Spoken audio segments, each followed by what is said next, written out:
আসসালামু আলাইকুম সবাইকে।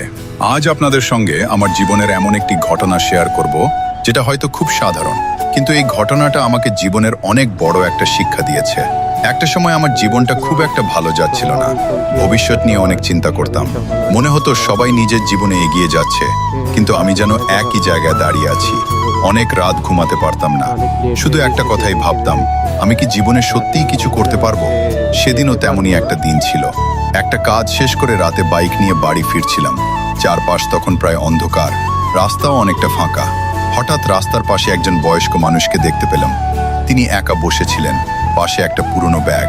প্রথমে আমি চলে যেতে চেয়েছিলাম, কিন্তু কয়েক সেকেন্ড পর কেন জানি বাইকটা থামিয়ে দিলাম।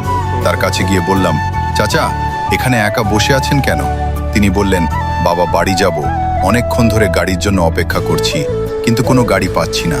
আমি তার বাড়ি কোথায় জানতে চাইলাম। তিনি যে জায়গার নাম বললেন সেটা আমার যাওয়ার পথের কাছেই ছিল। আমি বললাম, চাচা, চিন্তা করবেন না, আমার সঙ্গে চলেন, আমি আপনাকে এগিয়ে দিচ্ছি। তিনি প্রথমে রাজি হচ্ছিলেন না। বললেন, না বাবা, তোমার কষ্ট হবে।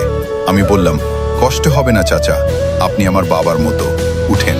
শেষ পর্যন্ত তিনি আমার বাইকে উঠলেন। রাস্তায় যেতে যেতে তিনি নিজের জীবনের অনেক কথা বললেন। জানলাম তিনি একাই থাকেন, তার ছেলে দূরে থাকে। সেদিন কাজের জন্য বাইরে এসেছিলেন, কিন্তু ফেরার সময় গাড়ি না পেয়ে সমস্যায় পড়েছিলেন। তার কথা শুনে আমার নিজের পরিবারের কথা মনে পড়ে গেল। ভাবলাম, আমার বাবা যদি কোনোদিন এমন অবস্থায় রাস্তায় একা থাকেন, তখন যদি কেউ তাকে সাহায্য করে, তাহলে আমি কতটা কৃতজ্ঞ হব। কিছুক্ষণ পর আমরা তার বাড়ির কাছে পৌঁছে গেলাম। তিনি বাইক থেকে নেমে আমার দিকে তাকিয়ে বললেন, বাবা, তোমাকে কিভাবে ধন্যবাদ দেব? আমি বললাম, চাচা, ধন্যবাদ দেওয়ার কিছু নেই।